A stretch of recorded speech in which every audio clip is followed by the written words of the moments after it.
Right now, two types of men are walking this earth. The first type is disposable. He's the convenient, predictable, nice guy they use for emotional support and then toss aside. His efforts are taken for granted. His presence is assumed. Women meet him, forget his name, and he vanishes from their memory before they even get home. He's just a comma in her life story, not an exclamation point. He's the one they call at 2 a.m. when they're sad, the one who listens to them complain about the men they actually want, and the one who stays in the friend zone, hoping his niceness will one day be rewarded. It won't. He's an emotional trash can, useful, but repulsive. The second type. He's like a ghost. He haunts their thoughts. His absence is felt more sharply than anyone else's presence. They check his online status at 2 a.m., terrified he's texting someone else, panicking about the day he'll find someone better. He is the standard they now compare everyone against, and everyone loses. This man lives in their heads rent-free because he never asked for permission to enter. His approval is a prize, not a given, and they feel it instinctively. His no means more than a yes from 1,000 other men. His silence is louder than their screams. And here's the brutal truth. You are probably the first type. You've been the nice guy. They forget your entire life. You're the one they complain to about the second type, not even realizing you're a man too. You've become a shoulder to cry on, a convenient piece of furniture in her life, not an object of desire. You're the one they call sweet, which in female language means neutered. You thought being nice was a strategy. You were wrong. It was a surrender. But that ends today. I will give you the exact plan to become the man they are terrified to lose, the one who breaks their patterns, the one who makes them doubt every man they've ever met before you. This isn't about learning new pickup lines. It's not about pretending to be someone. It's about burning away the part of you that craves approval and replacing it with a core of pure, undiluted decisiveness. And the worst part? Most of you will listen to every word, nod along, and then go right back to being the predictable, safe option. They'll prefer the familiar pain of mediocrity over the uncertainty of real respect. Why? Because these changes require a quality that most men have successfully banished from their system: relentless, immediate action. This quality requires the courage to face reality and burn the bridges without looking back. It's easier to pretend the world is unfair than to admit you've been weak. It's easier to blame women for not seeing something in you than to admit there's nothing to see. I was in a coffee shop yesterday. Saw the classic scene. A guy looks normal, decently dressed, leaning across the table, trying so hard. He was literally radiating neediness. He laughed at her unfunny jokes. He asked her questions that she was too bored to answer. The girl, scrolling her feed, turned away, giving him dead, one-word answers. She checked her phone every 30 seconds, probably texting the guy she's actually interested in. He's begging for a connection. She's openly bored. All of his energy, all of his focus, was draining into the black hole of her indifference, and he didn't even notice. He thought that if he was just more persistent, nicer, more attentive, he would earn her interest. What a tragic mistake. And I just thought, damn. She mentally checked out of this relationship 6 months ago, and you're still auditioning. He didn't understand that he failed that audition before he even ordered his coffee. He will waste the rest of his year before she jumps to the guy who wouldn't give her 10 minutes. A guy who probably forgot her name, but she can't forget his. This is reality. The gap between men who get it and men who don't is no longer a gap. It's the Grand Canyon. On one side, you have men who have options, who set the rules, who women actively compete for. These men live in a reality of abundance. They know that if one woman leaves, 3 new ones are waiting around the corner. On the other side, guys who are just hoping for a hello back. They live in a desert of scarcity, clinging to any drop of female attention like a dying man. There is no middle ground anymore. You are either a priority or you are background noise. You are either winning or you don't even exist. On that side of the canyon, there is no respect, no attraction, no chances, only silence and frustration, only the echo of your own unlived desires. And the difference isn't your jawline, it's not your bank account, and it's not confidence. Oh, how they love to talk about confidence. But what is it? It's just a byproduct. It's the smoke, not the fire. The fire is one thing, a fundamental respect for your own time. It's not even a skill, it's a muscle you have to train every single day. The ability to make a hard decision, fast, that is the entire game. The man who can end it in a second, while others debate for a year. The man who trusts his gut, while others ask for permission. The man who acts, while others are still analyzing. Women are instinctively drawn to a man who leads. And what is leadership, if not the ability to make fast, hard decisions? This is the man women are terrified to lose. Because they know a man like that is rare. They know he can't be replaced. They know he won't wait for them to figure things out. He will just leave. Listen, most men are crippled from the start. They carry this learned helplessness from school. When you were 17, the girls you liked 2 0-year-olds. You were invisible. You were literally unseen, a part of the scenery. You learned that showing desire leads to rejection. Rejection hurts. So you learn to suppress your intent. You learn to wait. You learn to be the friend. You learn to be safe. You were praised for it by teachers and parents. What a good boy. But in the game of attraction, good boys finish last. If they finish at all, you became passive. You just exist, hoping a woman will choose you, like a houseplant waiting for water. And this passivity became your second nature, your prison one you built yourself. You wait for her to text. You wait for her to give a sign. You are waiting for permission to live. Think about your last breakup, the one that destroyed you. Be honest. When did you really know it was over? When her texts got shorter? When the affection disappeared? When she stopped laughing at your jokes? When she started making plans that didn't include you? I'll tell you when. Probably 6 months before she officially ended it. That's 180 days. 180 days where you knew she was pulling away. You felt the disrespect. You saw the signs. You felt the coldness in her voice and the emptiness in her touch. And you did nothing. You clung to the memories of how good it was in the beginning, ignoring how terrible it had become now. You waited. You hoped. Oh, hope. Hope is the drug of the weak. It's the poison you drink, thinking it will heal the other person. You hoped for a miracle, that she would wake up and see you again. But she already saw you. She saw a guy who clings, a guy who tolerates, a guy with no self-respect, and it killed any last bit of attraction she had. You let her make the decision. You gave her all the power over your reality. You turned from her man into her problem, the task she needed to finish. But what if you had left at that moment you felt the disrespect? The second you knew she wasn't invested, the moment you stopped being a priority, she probably would have panicked and come running back.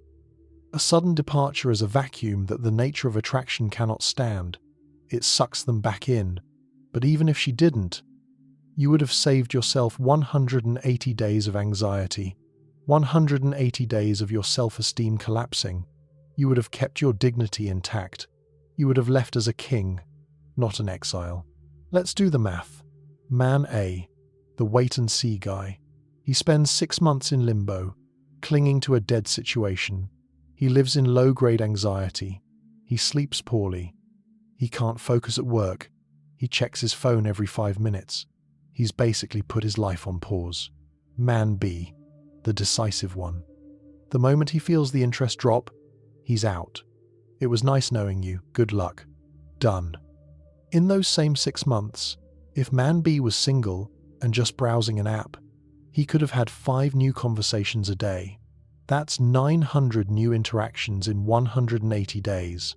900 new chances. 900 opportunities to find someone better.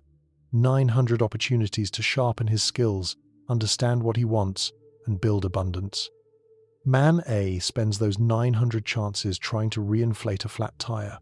He's wasting his most valuable currency time on something that is already dead. But it gets worse. When she finally dumps Man A, he's destroyed. He's crushed. His world collapsed because he made her the center of it. He needs another 6 months to heal, to rebuild his shattered ego, to pick up the pieces. That is a full year of his life, wasted. A year he will never get back. Man B? He's been building momentum for all 365 days. He doesn't need to heal because he wasn't wounded. He has no scars because he didn't stick around to get hit. He left before the disrespect could set in. He got stronger. He got more options. He got more experience.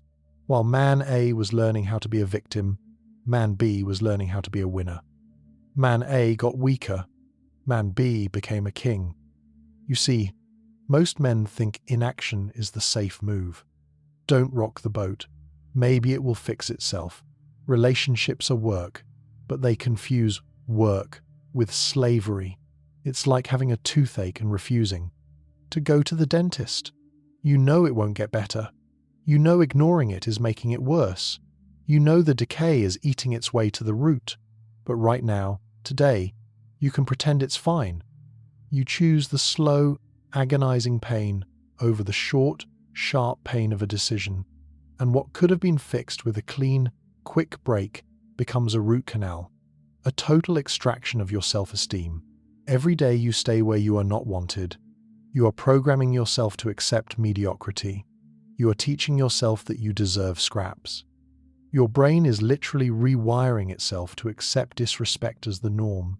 You are sending a signal to the universe that you are a low-value item, available on clearance. And the universe responds by sending you more situations where you are not valued. Consider the classic example, a CEO. In his business, he's a shark. He'll fire an entire department if they don't perform. He'll close $1 million deal without blinking. He makes hard, data-driven decisions every hour. But his girlfriend, she could disappear, text other men, treat him like a backup plan. He just tolerated it because he was more afraid of being alone than of being disrespected. He applied his predator mentality to every area except the one that mattered most. He thought his success would buy her loyalty. But women don't want your success. They want you. They want the man whose standards are higher than his bank account. If he were asked, if your top manager showed you this level of disrespect for your time, what would you do? He'd say, he'd be out of the building in 5 minutes. But to the question, so why do you value your business more than your own life? He had no answer. This is the plague. Men who are lions at work and mice at home. Here's what no one will tell you. When you develop this decisiveness, the world will hate you for it. Your friends, stuck in their mediocre relationships, will call you too picky. They'll say, you're asking for too much. Nobody's perfect. They'll say this because your actions are a mirror reflecting their own compromises. Women you walk away from will call you an egotist or afraid of commitment. They will project their own fears and failures onto you. Mediocrity loves company, and you leaving the pack is a personal insult to them. They need you to be like them. They need you to settle, because your standards expose their compromises. They want you to stay in the crab bucket with them. But here's what happens when you make that switch. You become magnetic. Women feel it. It's a primal instinct. They feel that you are not desperate. They feel you have a backbone. They feel that you will leave. Your willingness to walk away becomes your ultimate source of power. Attraction isn't born from begging. It's born from the fear of loss. Women don't fall in love with the man they can get. They fall in love with the man they are afraid to lose. And instantly, their entire behavior changes. The same woman who would have friend-zoned you now tries to impress you. The same woman who would have cancelled plans now double confirms the date. The woman who would have left you is now terrified you will leave her. She starts doing the little things you used to beg for, not because you asked, but because she's afraid you'll disappear. Here's a simple example. You match with a girl on an app. You suggest meeting. She replies, "Oh, I'm so busy. Maybe next week? The old you would have immediately said, of course, no problem. Then you'd text her for a whole week, trying to keep her interest. You'd basically be her digital clown, entertaining her while she waits for a better option. You're showing her your time is worthless and you're willing to wait in line. But the new you acts differently. The moment you hear maybe, you're gone. You write, got it, good luck, unmatch, delete, next. Why? Because maybe is almost always a polite no. Because if she really wanted to see you, she would make the time. She would have suggested another specific day. If she's not excited to meet you, she's not interested enough. Remember, someone who is interested will find time. Someone who isn't will find an excuse. And in that week you would have wasted, you could have already been on 3 dates with women who were excited to see you. Here's another. She cancels a date last minute. Old you. Oh, no problem. Let's reschedule. You've just taught her that your time can be wasted. New you. Got it. Delete number. No more contact. You're not punishing her. You're simply enforcing your standards. She texts you at 1 You up? Old you. No. What's up? And hopes for something. New you. Ignores. Or blocks. Your sleep is more valuable than her late-night low-respect attention. These aren't games. They are filters. You are filtering out low-quality behavior to make room for high quality. I was supposed to meet a woman. Beautiful, a 9 out of 10. Used to guys waiting for her. Used to men fawning over her. She was 15 minutes late. Most men would have waited 30 minutes, bought her a drink, and pretended it was fine. They'd be afraid of losing her. But you can't lose what you don't have. And you certainly won't gain respect by showing none for yourself. But that act itself signals his time is worthless. My standard is 10 minutes, because respect is non-negotiable from the very first interaction. I texted her, I waited 10 minutes. I'm leaving. Respect my time next time. She called me, absolutely stunned. Her voice was shaking. No one had ever done that to her. She was used to men being doormats. She begged for a second chance. For the next date, she showed up 20 minutes early. I didn't have to say another word.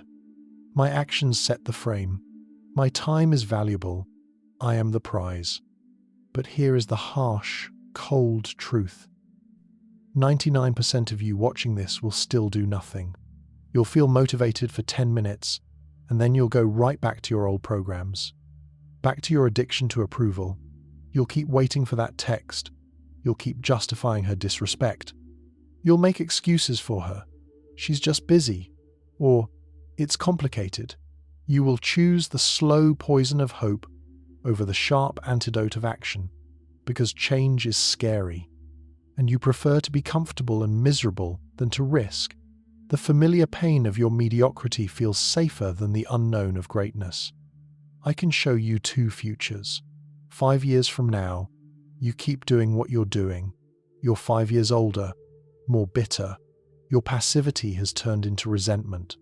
You're in a relationship with a woman you settled for, just to not be alone. You don't love her. You're just afraid of solitude. That relationship will be a quiet hell of resentment and compromise. You will have traded your potential for the lukewarm comfort of not being lonely. You'll look at your life and see only a graveyard of missed opportunities. You see other men with women who adore them, and you blame luck. That's picture 1. Picture 2. You start today. You make the hard decisions. You cut off those who waste your time. You delete the number of that girl who doesn't reply. You say no to the relationship that drains you. The first year is hard. You are alone more often. You are facing reality. But this loneliness is temporary. It's the pain of growth, not the pain of decay. Every no you say to mediocrity makes your future yes infinitely more powerful. You build your value. You hit the gym. You build your business. You become a man that you yourself admire. By year 3, you have options. You notice women looking at you differently. By year 5, you are with a woman who treats you like a king. because she knows, without a shadow of a doubt, that you will walk away the second she stops. The choice is yours. This is the great paradox. The man women are afraid to lose is not afraid to lose them. He knows his value. He knows his standards. He's not playing games. He is simply decisive. His decisiveness is the game, and he's the only one who knows the rules. And because he is willing to leave, they will do anything to make him stay. The second you stop needing their approval, you will finally get it. The moment you are ready to be alone, they will fight to be with you. Now you know the secret. It's not magic. It's a choice. It's discipline. It's a decision you make once and then reaffirm every single day. The only question is, what are you going to do about it? Are you going to hit stop, close this video, and go back to your quiet desperation? Or are you going to pick up your phone, delete that one number you're thinking of right now, and finally begin? The choice is yours. But remember, indecision is also a decision. It's the decision to lose. Knowledge without action is useless. You can just nod and forget, or you can start changing right now. Your first decisive action is to subscribe to Psycheria. Do it, and I'll see you in the next video.